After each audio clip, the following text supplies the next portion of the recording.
Welcome to Cisco's fourth quarter and fiscal year 2024 financial results conference call. At the request of Cisco, today's conference is being recorded. If you have any objections, you may disconnect. Now I would like to introduce Sami Badri, Head of Investor Relations. Sir, you may begin. This is Sami Badri, Cisco's Head of Investor Relations, and I am joined by Chuck Robbins, Chair and CEO, and Scott Herren, our CFO. By now, you should have seen our earnings press release. A corresponding webcast with slides, including supplemental information, will be available on our website in the Investor Relations section following the call. Income statements, full GAAP to non-GAAP reconciliation information, balance sheets, cash flow statements, and other financial information can also be found in the Financial Information section of our Investor Relations website. Throughout this conference call, we will be referencing both GAAP and non-GAAP financial results, and we'll discuss product results in terms of revenue and geographic and customer results in terms of product orders, unless stated otherwise. All comparisons made throughout this call will be on a year-over-year basis. The matters we'll be discussing today include forward-looking statements, including the guidance we'll be providing for the first quarter and full year fiscal 2025. They are subject to the risks and uncertainties that we discuss in detail in our documents filed with the SEC, specifically the most recent report on Forms 10-K and 10-Q, which identify important risk factors that could cause actual results to differ materially from those contained in the forward-looking statements. With respect to guidance, please also see the slides and press release that accompany this call for further details. Cisco will not comment on its financial guidance during the quarter unless it is done through an explicit public disclosure. I will now turn it over to Chuck. Thanks, Sami, and thank you all for joining us today. We had a strong close to fiscal 24, delivering $13.6 billion in revenue for the fourth quarter, coming in above the high end of our guidance range, and $53.8 billion in revenue for the year, coupled with growth in annualized recurring revenue, remaining performance obligations, and subscription revenue. We also generated excellent margins boosted by Splunk. Our gross margin of 67.5% was the highest for Cisco in 20 years. We saw steady demand as we closed the year, with total product order growth of 14% and growth of 6% excluding Splunk, indicating that the period of inventory digestion by our customers is now largely behind us as we expected. We've also been investing to accelerate critical innovation in key areas, with HyperShield and HyperFabric for AI being two outstanding examples. With Splunk now part of Cisco, we believe we have an unmatched capability to unlock the full power of the network with market-leading security and observability solutions to deliver even greater value for our customers. We have hit the ground running since we brought the Splunk and Cisco teams together, integrating powerful new customer solutions and beginning to realize early synergies. We know that our biggest competitive differentiator is the power of our full portfolio. This is why earlier today, we announced that we will be bringing our networking, security, and collaboration teams together as one organization, with Jeetu Patel stepping into an expanded role as Chief Product Officer to lead this group effective immediately. As we complete the full integration of Splunk into Cisco, the Splunk product line will also integrate into this new organization at the right time, bringing our entire product portfolio together as one team. With this new organization, our products will come together in a more integrated way than ever before, positioning us to deliver incredibly powerful outcomes for our customers. Looking ahead, we remain laser-focused on growth and consistent execution as we invest to win in AI, cloud, and cybersecurity. To focus on these key priority areas, today we announced a restructuring plan to allow us to both invest in key growth opportunities as well as drive more efficiency in our business. Now let me share some details on our fourth quarter. We delivered solid performance in Q4, with revenue coming above the high end of our guidance range. Strong operating leverage across our business once again drove non-GAAP margins above the high end of our expectations, resulting in earnings per share also coming in above the high end of our guidance range. We continue to focus on growth and our recurring revenue streams. Annualized recurring revenue, remaining performance obligations, and subscription revenue all showed solid growth, and subscriptions made up 56% of our revenue in the quarter. We also continued to deliver on our commitment to consistent capital returns. In Q4, we returned $3.6 billion in value to our shareholders through share repurchases and cash dividends, bringing the total to $12.1 billion in value returned in fiscal 24, or 119% of free cash flow. In terms of customer demand, as I mentioned earlier, we saw steady demand in Q4. This resulted in double-digit product order growth across all geographies and strength in all customer markets despite persistent macro uncertainty. Public sector demand was particularly strong worldwide, driven by federal spending in the U.S. and strength in APJC. Enterprise demand returned to strength in the quarter, with solid performance in the Americas and EMEA, and even stronger results in APJC. We signed several $100 million plus transactions in the quarter with global enterprises who are leveraging the breadth of our technology platforms to modernize and automate their network operations and deploy next-generation machine learning and AI applications. I'd like to highlight one of the largest deals we signed in the quarter with a leading global logistics company to advance their efforts in creating the world's most flexible, efficient, and intelligent logistics network. Cisco's technology platforms across switching, routing, security, and observability will enable our customer to automate network operations with cutting-edge innovations like AI-powered robotics and unmatched supply chain visibility. We also signed our first cross-portfolio agreement that includes Splunk with a major automotive company in this quarter. AI is transforming every aspect of our customers' IT environments. They need to modernize their infrastructure, harness the full power of AI and data, and improve their cybersecurity posture, all while building agility and resiliency across their entire digital footprint. Our customers continue to put their trust in Cisco, and we are very well positioned to be their strategic partner for this era. In service provider, while our telco and cable customer demand remained muted overall amid continued industry-wide pressure, we saw strength in EMEA driven by investment in AI operations and autonomous networks by service providers to help them monetize their B2B offerings. We are also encouraged to see signs of stabilization and improved performance in web scale in terms of pipeline and demand with double-digit order growth. To provide some incremental color, let me share some data on demand through the lens of our products. Excluding Splunk, security product orders grew double digits. Collaboration product orders grew double digits. In our networking portfolio, data center switching also saw double-digit product order growth. And enterprise routing, campus switching, and wireless orders were also strong, with wireless orders greater than 1 million, up more than 20% year over year as customers look to enhance their office environments. Across the breadth of our portfolio and global customer base, our product order results demonstrate strengthening demand as our customers focused on their next top priority technology investments. While customers continue to ruthlessly prioritize their investments, our product order results demonstrate that our customers continue to look to Cisco as they focus on their most important technology initiatives. Now turning to look at our product categories in more detail. We saw revenue growth in security and double-digit growth in observability year over year, excluding Splunk, as customers look to enhance their digital resilience with Cisco's technologies.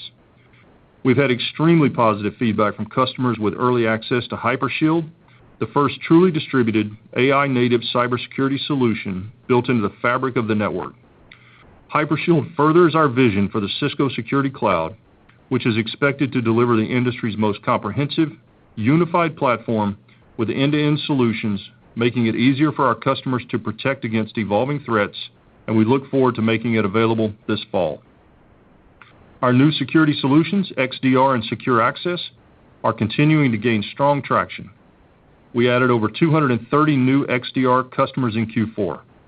Early in the quarter, we announced the integration of Cisco XDR with Splunk Enterprise Security, and at the Black Hat Cybersecurity Conference earlier this month, we announced the availability of Talos Incident Response for Splunk customers, enabling access to the full suite of proactive and emergency services to help prepare for, respond to, and recover from a breach. We also continue to capitalize on the multi-billion-dollar AI infrastructure opportunity. We have now crossed $1 billion in AI orders with web-scale customers to date, with 3 of the top 4 hyperscalers deploying our Ethernet AI fabric, leveraging Cisco-validated designs for AI infrastructure. We expect an additional $1 billion of AI product orders in fiscal year 25. As I shared at our Investor Day in June, this momentum is being fueled by multiple use cases in production with the hyperscalers, several of which are in AI. In addition, we have multiple design wins with roughly 2/3 of these in AI. Over and above the web-scale AI opportunity, we believe we are well positioned to be the key beneficiary of AI application proliferation in the enterprise. Our HyperFabric AI cluster solution, created with NVIDIA, helps our enterprise customers build infrastructure to run generative AI models and inference applications. The on-premise solution will guide users from design to validated deployment to monitoring and assurance when it becomes available later this fiscal year. We are also enhancing our own productivity by using AI in our services and customer experience organization. We have a robust AI and automation framework that touches at least 50% of our service requests. In addition, we are incorporating AI assistance into our products so that our customer and partners have efficient options to access support. Before I hand it over to Scott, I want to take a moment to thank our teams for all their hard work to close out the year and their relentless focus on our customers. In closing, while we're pleased with our performance in a dynamic environment, we know we have to drive strong execution to be successful in the growing markets we serve. We believe this will result in strong growth and profitability as we enter fiscal 2025. I'll now turn it over to Scott to provide more detail on the quarter and our outlook. Thanks, Chuck. I'll start with a summary of our financial results for the quarter, then cover the full fiscal year, followed by our guidance. Our Q4 results reflect solid execution with strong margins and strength in orders as customer buying patterns begin to return to normal. For the quarter, total revenue was above the high end of our guidance range at $13.6 billion, down 10% year over year, comparing against our strongest quarter ever in the fourth quarter of fiscal 23. Splunk contributed approximately $960 million in revenue for the quarter, in line with our expectations. Non-GAAP net income was $3.5 billion. Non-GAAP earnings per share was above the high end of our guidance range at 87 cents. The interest impact from financing the Splunk acquisition more than offset the positive operating impact of Splunk. The net effect was a negative impact of 4 cents on non-GAAP earnings per share for the quarter. Looking at our Q4 revenue in more detail, total product revenue was $9.9 billion, down 15% as we moved through the final quarter of customer inventory issues, and services revenue was $3.8 billion, up 6%. Networking, our largest product category, was down 28% when compared to our Q4 23 networking revenues, which benefited from near record shipments of excess backlog. Security was up 81%, including the benefit from Splunk. Excluding Splunk, security grew 6%, driven by competitive wins and growth in SASE and double-digit growth in network security. Collaboration was flat, driven by growth in our cloud calling and CPaaS offerings, offset by declines in meetings and devices. Observability was up 41%, driven by growth in our observability suite, our Splunk observability offering, and ThousandEyes network services. Excluding Splunk, observability grew 12% for the quarter. Looking at our recurring metrics, ARR ended the quarter at $29.6 billion, which increased 22% due to continued strong performance and contribution from Splunk. These factors also drove our product ARR growth of 43%. Without Splunk, ARR was $25.3 billion, up 4%, and product ARR was up 9%. Total subscription revenue increased 17% to $7.7 billion, which now represents 56% of Cisco's total revenue. Without Splunk, total subscription revenue was up 2%, representing 53% of Cisco's total revenue. Total software revenue was up 15% at $5.3 billion, with software subscription revenue up 25%. 92% of our total software revenue was subscription-based. Without Splunk, software revenue was down 5% due to declines in perpetual license software as we move to more subscription-based software arrangements. Software subscription revenue was up 2%. Total RPO was $41.0 billion, up 18%, due to both strong organic performance and the addition of Splunk. Product RPO grew 27%. Total short-term RPO was up 17%. Without Splunk, RPO was $37.5 billion, up 8%, with product RPO also grew at 8%. As Chuck said, Q4 product orders were up 14% year over year. Excluding Splunk, product orders were up 6% year over year, indicating the period of inventory digestion by our customers is now largely behind us. Looking at our product orders across our geographic segments year over year, Americas was up 15%, EMEA was up 12%, and APJC was up 16%. In our customer markets, public sector was up 20%, enterprise was up 13%, and service provider and cloud was up 5%. Total non-GAAP gross margin came in at 67.9%, up 200 basis points year over year, and exceeding the high end of our guidance range. Product gross margin was 67.0%, up 150 basis points, largely driven by Splunk and favorable product mix, offset by price. Services gross margin was 70.3%, up 280 basis points. Non-GAAP operating margin came in at the high end of our guidance range at 32.5%. Shifting to the balance sheet, we ended Q4 with total cash equivalents, and investments of $17.9 billion. Operating cash flow was $3.7 billion. Consistent with our capital allocation strategy, we returned $3.6 billion to shareholders, comprised of $1.6 billion for our quarterly cash dividend and $2.0 billion of share repurchases. We took advantage of market conditions to increase our share repurchases during the quarter. Turning to the full fiscal year, we delivered strong margins and increased our operating leverage. Revenue at $53.8 billion made fiscal 24 Cisco's second strongest year on record, as compared to the all-time high revenues of $57 billion in fiscal 23, which benefited from significant shipments of heightened backlog. Splunk contributed approximately $1.4 billion in revenue after the close of the acquisition in March of this year. Non-GAAP earnings per share was $3.73, exceeding the high end of our guidance range, down 4% year over year. Splunk was 4 cents dilutive to full-year earnings, including the impact of financing costs. In terms of our recurring metrics, total software revenue for the full year was up 9% at $18.4 billion, with the product portion also up 9%. Software subscription revenue was up 15%. 89% of total software revenue was subscription-based. Without Splunk, total software revenue was up 1%. Total subscription revenue was $27.4 billion, an increase of 11%. Without Splunk, total subscription revenue was up 6%. As Chuck mentioned, total non-GAAP gross margin was 67.5%, up 300 basis points, and the highest in 20 years. On the bottom line, non-GAAP net income was $15.2 billion. Operating cash flow was $10.9 billion. As a reminder, cash flow was impacted by the timing of large tax payments in fiscal 24 compared to fiscal 23.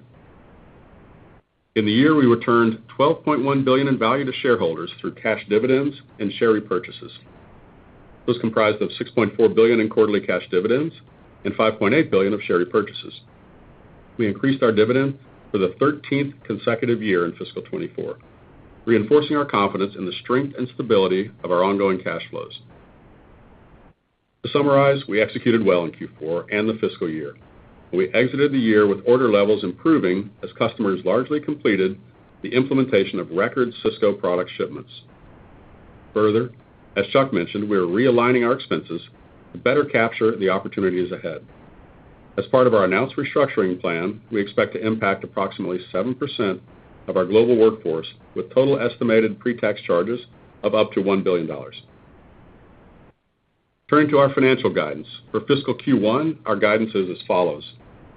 We expect revenue to be in the range of $13.65 billion to $13.85 billion. We anticipate the non-GAAP gross margin to be in the range of 67% to 68%. Non-GAAP operating margin is expected to be in the range of 32% to 33%. Non-GAAP earnings per share is expected to range from 86 cents to 88 cents. And in Q1, we're assuming a non-GAAP effective tax rate of approximately 19%. For fiscal year 25, our guidance is as follows. We expect revenue to be in the range of $55 billion to $56.2 billion. Non-GAAP earnings per share is expected to range from $3.52 to $3.58. And we're assuming a non-GAAP effective tax rate of approximately 19%. Sammy, let's now move into the Q&A. Thank you, Scott. Before we start the Q&A portion of the call, I would like to remind analysts to ask one question and a single follow-up question. Operator, can we move to the first analyst in the queue? Thank you. Our first caller is Meta Marshall with Morgan Stanley. You may go ahead. Great. Thanks so much. Chuck, I just wanted to maybe start with you in terms of what you're seeing in terms of budget prioritization from customers. Clearly, they're coming out of a digestion period, but just any sense of how they're balancing different enterprise or initiatives, particularly trying to balance AI initiatives. And then maybe second, just for Scott, is the full RIF embedded in the fiscal 25 guidance? Just any clarification. Thanks. Thanks, Meta. Yeah, I would say, if you look across the portfolio, just if I go around the world a little bit on the demand side, from a geographic perspective, it was very balanced. Americas and Europe up 6, Asia up 8. All these numbers are excluding Splunk that I'm going to talk about real quickly. The segments, enterprise was +3, cloud and SP was +2, and then public sector was +15. And so we saw a pretty balanced strength there. But across the technology portfolio, it was incredibly balanced. So we saw double-digit growth, as we said, in security, double-digit growth in collaboration. And then in the networking space, I think it's important to point out the switching business and the enterprise switching and the enterprise routing businesses were both up high single digits, and the wireless business was up double digits. And again, I think Scott had in his remarks that the number of $1 million transactions in wireless alone was up 20% year over year. So we saw super balanced demand across the portfolio.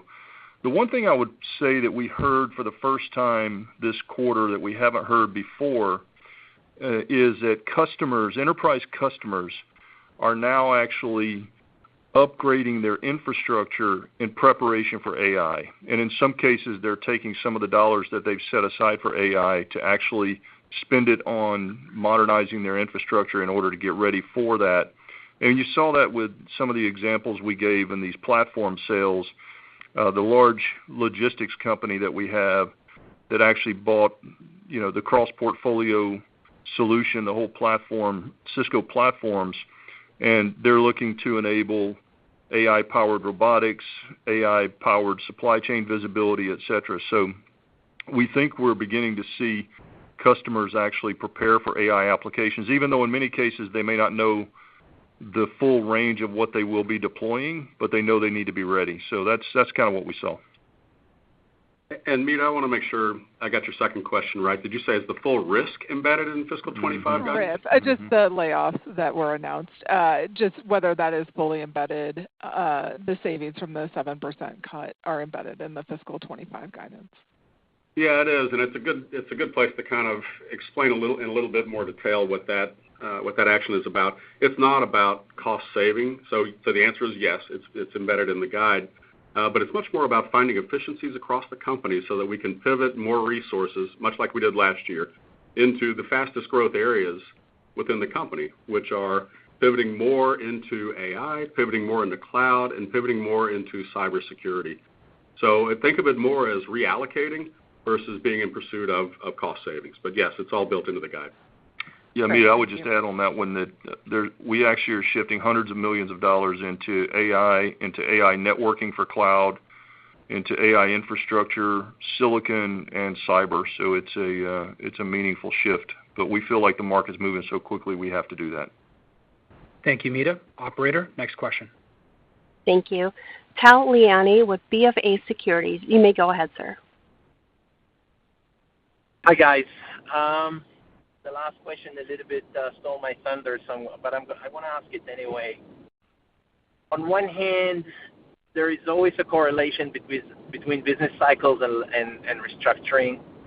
And here you see a company that is improving on all fronts with orders growing, and still you're announcing a major 7% restructuring. Is there anything in the environment that makes you more cautious? Is there anything that drives the timing of this restructuring ahead of what is expected to be a good year? So I'm wondering, what can we learn from your view on the environment given the timing of restructuring? And let me make I'll ask. Oh, I'm sorry. Go ahead. Okay. I'll just ask my second question together. It's a quick one. On security, great performance, finally improving. Was there any implication of what we've seen with CrowdStrike? Have you seen any change in purchasing behavior or any different dynamics among customers because of what happened with CrowdStrike? Thanks. Thanks, Tal. Let me just make a comment on the restructuring. Then Scott, you can talk a little bit about it, and then I'll take the security question back. So on the restructuring, the answer to that is no. There's nothing else out there. We had tremendous demand across the portfolio. It was very broad based and it was very consistent. It really is about ensuring in a rapidly moving markets that we serve that we're able to shift resources into the most important areas. So that's really it. Scott, anything to add? Just Kyle, this is just a continuation of what you've seen us do. And we talked at Investor Day about having already pivoted on the R&D front, a little more than 50% of our R&D spend into those three areas, into AI, cloud, and cybersecurity. Obviously, networking continues to be incredibly important to us, and we'll continue to support that space as well. But it's looking for efficiencies as we look across the company, really in every way, so that we can take those resources and allocate them into the fastest growing spaces. I think it's think of it as more of just the financial discipline that you've always seen from us. I mean, you just look at the year we just closed. Obviously, it was a challenging year on the top line for revenue, and yet we reported the highest operating margin in the history of the company. So this is just more of the financial discipline that I think you've known us for. And then on the security question, Tal, if you go back about a year, what I had said I felt like would happen is that we would start seeing improvement in the second half of fiscal 24. We were high single digits in Q3. We were double digits in Q4, and I said we should see the real momentum kick in 25, and I think that's what we're feeling the beginning of that. As it relates specifically to CrowdStrike, it's hard for me to say. I will tell you that we added 230 more XDR customers. We're pushing 600 customers on that platform, which is it's a pretty significant decision when customers make that decision. So that's encouraging, and candidly, the secure access product that is the cloud edge security solution is actually ramping even faster than XDR did. So the teams have done a great job with this innovation. We have 2,200 customers now that are using our AI assistant in security, so that's very encouraging as well. So we're really optimistic about what the teams have been doing in this space. Thank you, Tal. Michelle, we'll go to the next question. Thank you. Samik Chatterjee with J.P. Morgan. You may go ahead, sir. Hi, thanks for taking my question. And before I ask the question, congratulations to Jeetu on the expanded role as well. Maybe just in starting off with the AI orders, Chuck, I think you mentioned you already cumulatively crossed $1 billion and are on track for the $1 billion next year. Maybe if you can give us some sense on what's the current sort of run rate that you're hitting relative to the $1 billion target you have for next year, and as you sort of get more visibility in terms of some of these deployments, how you're thinking about the orders, timing of the orders translating into revenue, and I have a follow-up. Thank you. You want the follow-up now? Samik, could you ask the follow-up now, please? Okay. On the follow-up, I was just really going to more ask about what's embedded in terms of the guide relative to the Splunk growth versus the core business. And if we are sort of calculating it right, it looks like Splunk's growth was about 5% in the quarter. Looks a bit more subdued than sort of the double-digit growth I think everyone was expecting. So any sort of thoughts on why it was a bit more subdued, if I'm doing the math right, and how to think about sort of what's embedded in the guide for fiscal 25. Thank you. Yeah, so on the AI orders, we did talk about the fact that we crossed $1 billion to date in the web scale space, which is solid. And at Investor Day, we talked about the number of design wins we've had, which are wins where we have received the go-ahead from these customers that they're going to go with us, assuming we execute and deliver on the design as they have spec'd it. And so, we're only 2.5 weeks into the year, so it's hard to say right now how those are going to flow throughout the balance of the year. But I will say that one of the absolute largest players in this space actually told us last week that they are releasing orders in one of those design wins. So one of those design wins will start to generate orders in the near future. So I think things are playing out as we expected, and candidly, it's just up to us to execute and deliver on what they've asked us to deliver. Yeah, and Samik, on Splunk, as we said in the opening commentary, it's progressing right in line with our expectations. The focus of that transaction was much more about driving revenue, of course, it's a long sales cycle. We've already seen, as Chuck mentioned, double-digit number of deals that have closed with our two sales forces selling together, so that the momentum in the field is good. Splunk, the better metric for Splunk, we talked about revenue because that obviously shows up in the P&L. The better metric for them is ARR, and their ARR is continuing to grow in double digits, which is right where it was, the last time they reported as a public company. So still, continuing to see good momentum and beginning to see the green shoots of the sales forces really selling together. We've also done a fair number of product integrations, and I think Chuck talked about several of those in his piece of the script. And so what's going to happen over time is it's going to be harder and harder to say what is, with these integrated product sets, what is Splunk revenue and what is Cisco revenue. I will tell you, we've built in the full impact of where we expect the combined company to be. But I think defining, longer term, how much of that is allocated to historical Splunk and how much of that's allocated to historical Cisco is going to get tougher and tougher. So what I'd tell you is it's performing well. We're already seeing good signs of the sales forces selling together, and it's built into the guide. Yeah, I think that's really important, Scott, because we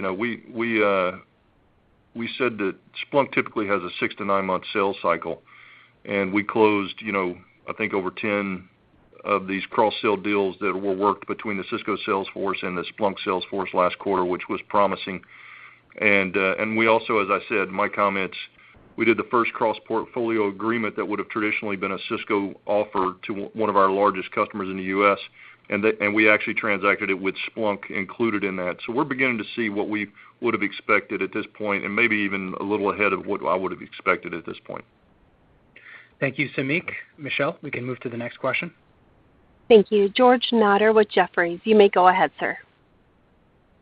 Hi, thanks very much, guys. I wanted to ask about, putting the organization together, networking, security, collaboration.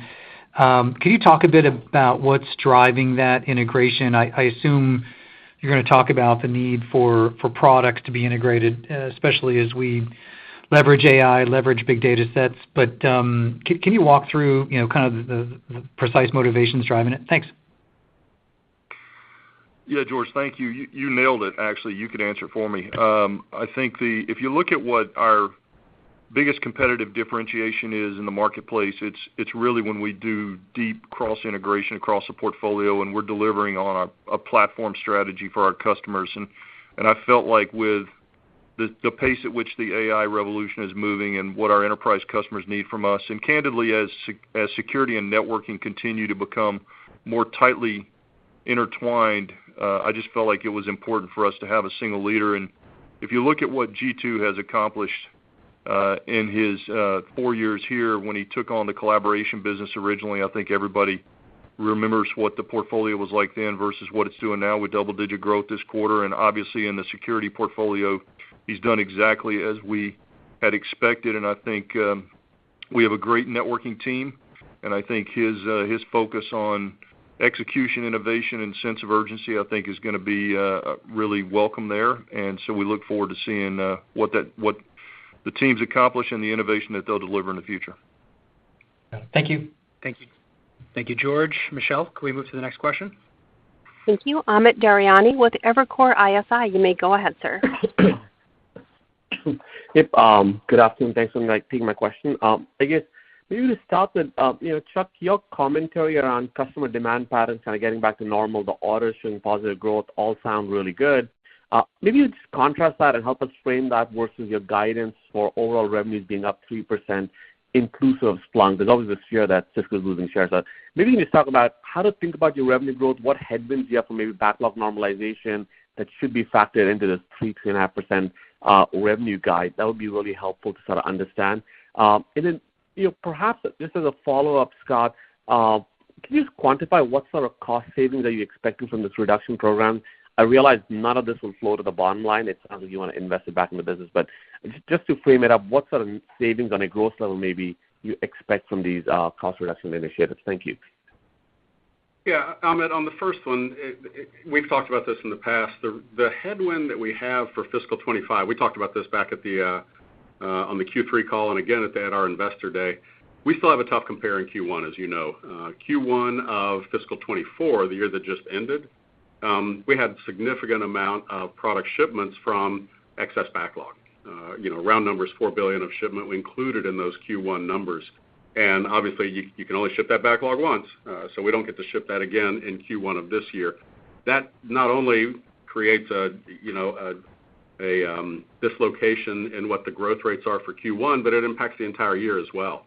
One of the things that we talked about on the last call was if you looked at our growth rate of the core business and said X backlog and X Splunk, you can do the pencil math and see what is that growth rate, and it's in that same range that we gave you for the long-term growth rate. So that's what's kind of underneath the positive news that we're seeing around demand returning to normal patterns, but then the headwind that creates to revenue growth for the year in the guide. On the cost reductions from the actions that we're taking, it really is a case, much like it was last year, of us finding those efficiencies across the company and really reallocating. So think of it as much more of a reallocation process than it is a cost savings process.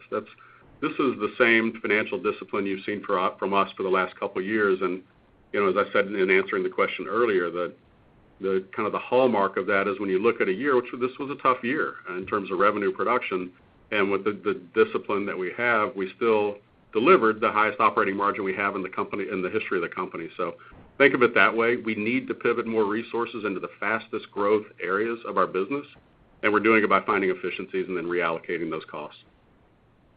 Thank you, Amit. Michelle, we can move to the next question. Thank you. Simon Leopold with Raymond James. You may go ahead, sir. Great. Thank you for taking the question. I'm interested in maybe unpacking a little bit of the $1 billion of incremental AI orders you talked about for fiscal 25.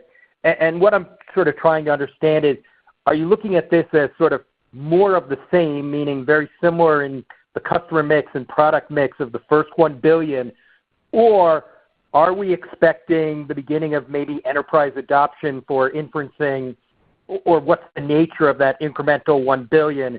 And then my follow-up is quick and probably one that might be a little bit trickier to answer, but what are you budgeting for fiscal 25 OpEx? I think we're all trying to get to that one way or another. Thank you. Thanks, Simon. So I'll take the AI one. I would say that it doesn't have a meaningful amount of enterprise built into it. We are beginning to see the enterprise pipeline build a bit, but it's mostly predominantly the same thing that we've talked about in the past, which is a web scale infrastructure space. So if the enterprise picks up materially somewhere along the way, then that number could be higher. The other thing I'd point out is I also believe over time it's going to get more and more difficult to really identify orders that are AI related, because as I said earlier, we're beginning to see enterprises now that are updating their infrastructure as a result of AI. So does that count as an AI order or not? But anyway, we're going to stay pretty pure to how we've measured them so far as we continue to update you on these numbers. But I think that's how it's going to play out over the course of the year. And Simon, on your second question, obviously for the full year we don't guide at that level. We've given you revenue, we've given you what to expect on EPS. But for Q1, we also gave you the ranges for gross margin and op margin. And there's below the op margin line in OI&E, we've talked about the interest impact of the money that we spent to acquire Splunk, and I think you understand what that looks like. So what I'd give you as an additional modeling point is when you look through the year, we talked about the Q1 guide being gross margin in the 67 to 68% range, and op margins being in the 32 to 33% range. It stays pretty well in that range for the full year as well. Thank you, Great. Simon. Thank you. Michelle, we can move to the next question. Mm-hmm. Thank you. Matt Nicknam with Deutsche Bank. You may go ahead. Hey, guys. Thanks so much for taking the question. On the point around the platform approach, maybe, Chuck, if you can speak to where the platform approach is resonating more across your different customer sets within enterprise, SP, and public sector, and how much of these purchasing decisions, primarily around buying networking and security adjacent to one another, how much of this is actually being done in unison today, and where do you think that goes over time? Thank you. Yeah, thanks, Matthew. I think that, look, these are happening primarily in the large enterprise and in the large public sector customers. That's where we see it. And in the quarter, we had large enterprise and large public sector customers that actually executed on these, these 9-figure deals. So it's happening across, a broad array of customers in different industries. And I would say that when it comes to security and networking, you're seeing it particularly in at the cloud edge. As you know, when you see SD-WAN and the cloud security coming together. But we're also beginning to see it, and we're going to actually drive it in the data center with Hypershield, where you have security embedded deeply in the network. And I think that one of the key benefits of the organizational change that we've made is that you're going to see more and more innovation that is going to actually come from us, where the security and the network are more tightly connected in the future. And Matt, what I'd add to the second part of your question, kind of, how much are the large deals and where does that go? Just a quick data point for you. We talked about product order growth ex Splunk being at 6%. If you netted out these large, we call them whole portfolio agreements, if you netted those out of both years, actually the product order bookings growth goes up modestly. Think of it as being in the same range. So while it was a good quarter for that, it always is in Q4, it's not the outsized driver of our growth. We're seeing growth really across the board. Thank you, Matthew. Great. Michelle, we can move to the next question. Thank you. Ittai Kidron with Oppenheimer. You may go ahead. Thanks, guys. A couple of questions for me. First, Chuck, in your prepared remarks, you had in the slides 4 examples of $100 million platform deals, multiple platforms, I guess, within each single customer. Maybe can you talk about where all of these customers were naturally big Cisco customers before these renewals and deals. So I guess the question is, where is the incremental value? In what product areas do you see yourself really gaining more from a footprint when you're coming with these platform deals? And the second question relates to the cloud order growth, only 2 points, if I'm getting that right, not all that impressive this quarter. Maybe you can unpack that a little bit more. Thank you. Yeah, thanks, Ittai. You're right. Most of these large platform deals are existing customers for sure. In some cases, this is the first time we've done one, and in some cases, it's a renewal of one we did 3-5 years ago. So it varies. And I would say, in all the customers, I'd say the big thing that's probably an expansion for us now is the real recognition that the security portfolio is much more robust, and the innovation that's been driven in that platform, I think, is one of the advantages that the customers are really seeing through these platform deals that we're seeing. But also, again, I think when you get into the use cases, it's really important to understand that some of them are actually doing these now in preparation for these AI workloads, like the AI-powered robotics example that we gave earlier. On the cloud order growth, that 2% was a combination of service provider and traditional service provider and cloud, the hyperscalers. And so if you look at the hyperscalers, we saw very significant growth in the second half of the year and in Q4. We said double digits. I would just say it was meaningful, and it was really refreshing to see.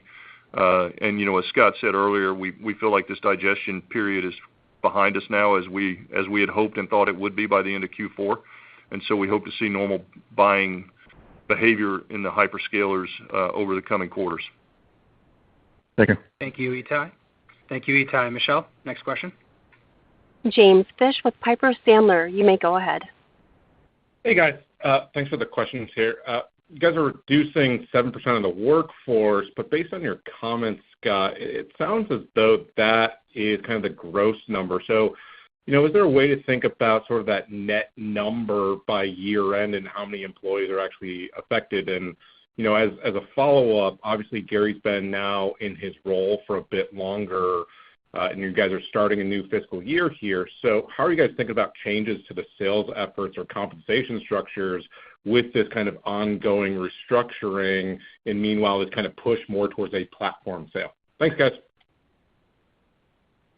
Yeah, Jim, I'll start. I think again, think of that as the reduction that we're doing as much more of a reallocation versus a headcount savings. In some cases, the efficiencies that we're going to get will be by moving into lower cost locations. So it's not as easy to do the math to say, like, hey, if you were 90,000 heads before and 7%. So I expect you to be at, whatever the math works out to. Some of that is not going to be just, a one-for-one headcount change. It's going to be savings that come by putting more work into lower-cost locations. So I don't think the math is going to help you as you try to build out your model.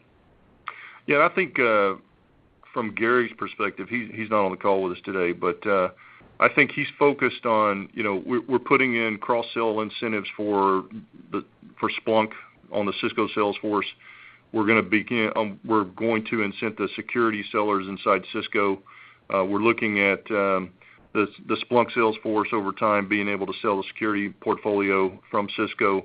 But he's focused on simplicity. He's focused on more frontline quota-carrying reps. He's focused on investing in more capacity in the enterprise space where these platform deals are more prevalent, more systems engineering, and a real doubling down on the focus on core networking and infrastructure. So I think you're going to see a real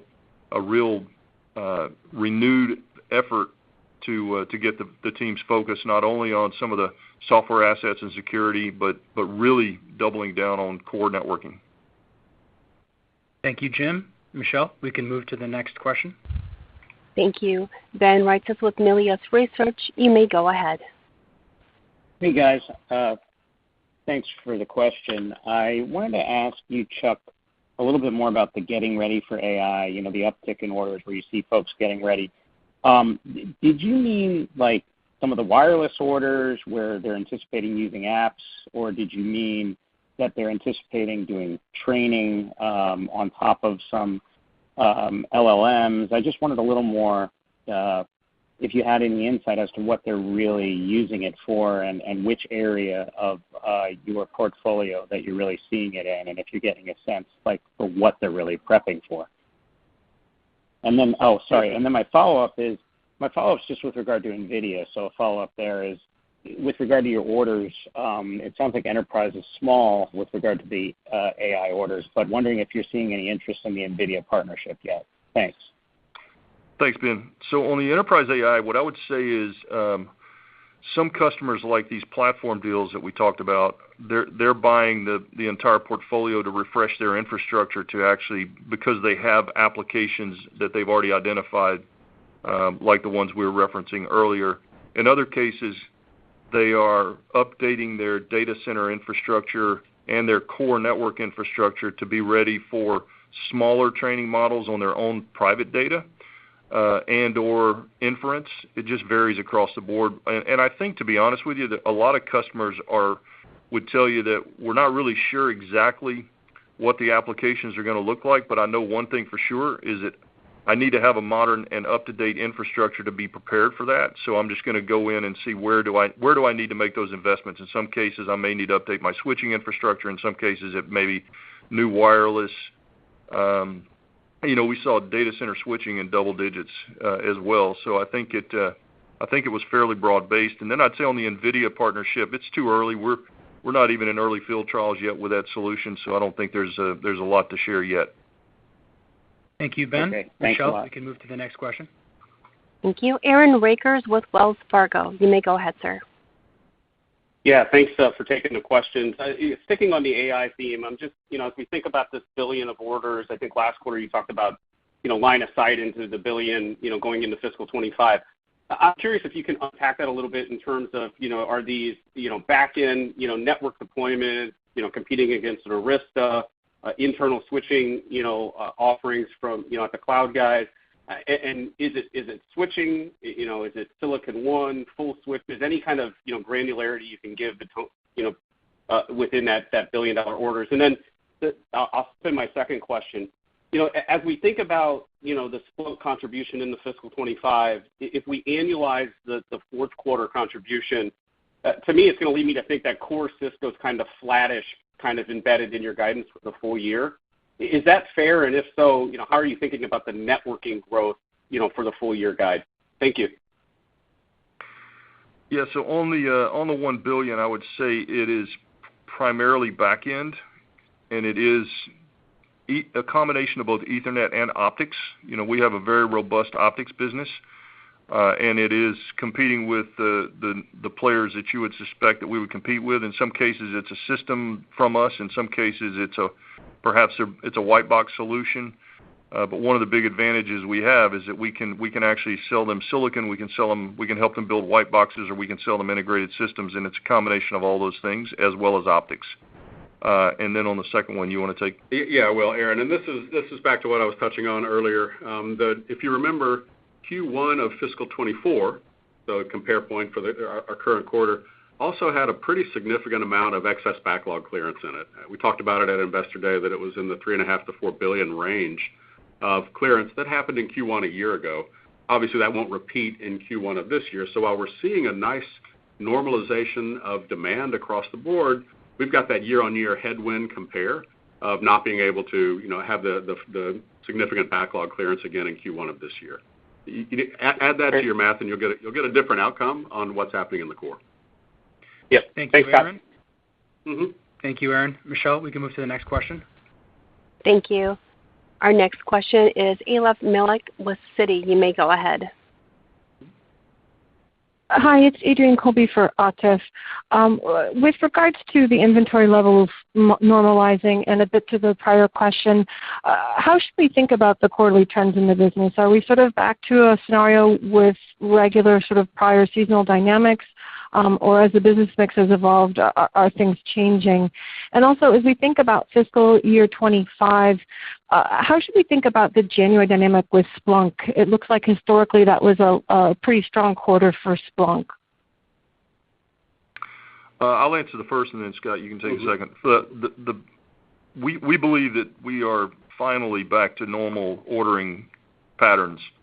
And, we were talking about it as we were getting ready for this call, and it's literally been 4 years that we've been going through this, and between COVID and then the supply chain shock, and then having to deal with this digestion challenge at the end. So we're quite happy to be here, but we feel like we are back to normal ordering patterns. So it should be like it was prior to the pandemic. Scott? Yeah, and on the January dynamic on Splunk, like most enterprise software companies, not only do they get back-end loaded into what was previously their fourth quarter, the January quarter that you talked about, but they also get very back-end loaded within that quarter to the very end of it, right? And you see that with almost all enterprise software companies. The one bit of normalization that we've had to do is we brought Splunk in. Our fiscal quarters don't actually end on the last day of the month. They end on the last Saturday of the month of that quarter. And so there's typically a tail of 2 or 3 days that would be the normal end of the Splunk quarter that doesn't fall into the end of our quarter. So it'll be a muted impact on our that January quarter is our second quarter. It'll have a muted impact because we'll lose 2 or 3 days, which are 2 or 3 big days out of our Q2. Some of that will bleed over into Q3 for us. Thank you, Adrienne. Michelle, we can move to the next question. Thank you. Karl Ackerman with BNP Paribas. You may go ahead. Yes, thank you. You indicated that inventory digestion for hyperscale and enterprise networking is largely behind you. Though, Scott, I think you noted in general that price was somewhat of a headwind to product revenue in the quarter. Could you speak to the rate of change in the improving order visibility since the beginning of this year? In other words, has visibility improved from 3 months to, say, 6 to 9 months? And then second, do you anticipate the pricing environment stabilizing or improving from here as you look to